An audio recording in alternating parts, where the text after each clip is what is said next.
दोस्तों, आज मैं आपको एक ऐसे योद्धा की कहानी सुनाने जा रहा हूं जिसकी बहादुरी के किस्से सदियों से गाए जाते रहे हैं। ये कहानी है राणा पूंजा भील की, एक ऐसे नाम की जो साहस, शौर्य और देशभक्ति का प्रतीक है। 16वीं शताब्दी में जब भारत पर मुगलों का शासन था, तब मेवाड़ की धरती पर एक वीर योद्धा का जन्म हुआ। उसका नाम था पूंजा। भील जनजाति में जन्मे पूंजा के अंदर बचपन से ही देशभक्ति की भावना कूट कूट कर भरी थी। उनकी कहानी सिर्फ एक योद्धा की कहानी नहीं है, बल्कि ये एक ऐसे समुदाय की कहानी है जिसने अपनी मातृभूमि की रक्षा के लिए अपना सर्वस्व न्योछावर कर दिया। तो आइए, आज हम राणा पूंजा भील के जीवन के पन्नों को पलटते हैं और उनकी वीरता की गाथाओं को एक बार फिर से जीवंत करते हैं। पूंजा का जन्म राजस्थान के भील जनजाति में हुआ था। यह जनजाति अपनी बहादुरी और युद्ध कौशल के लिए जानी जाती थी।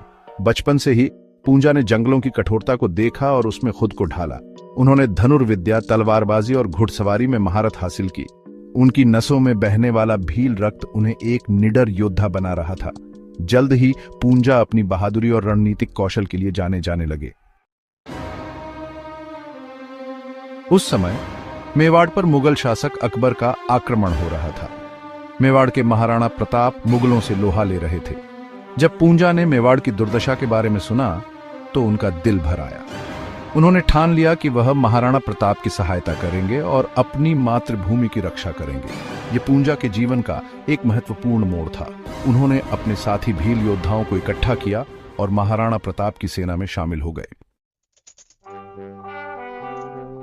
1576 में हल्दी घाटी के मैदान में एक भयंकर युद्ध हुआ। महाराणा प्रताप और अकबर की सेना आमने सामने थी। यह युद्ध इतिहास में अपनी वीरता और रणनीति के लिए जाना जाता है। इस युद्ध में पूंजा ने अद्भुत साहस का परिचय दिया। भील सेना पूंजा के नेतृत्व में मुगल सेना पर टूट पड़ी। उनके तीरों की बौछार ने मुगल सेना में तबाही मचा दी।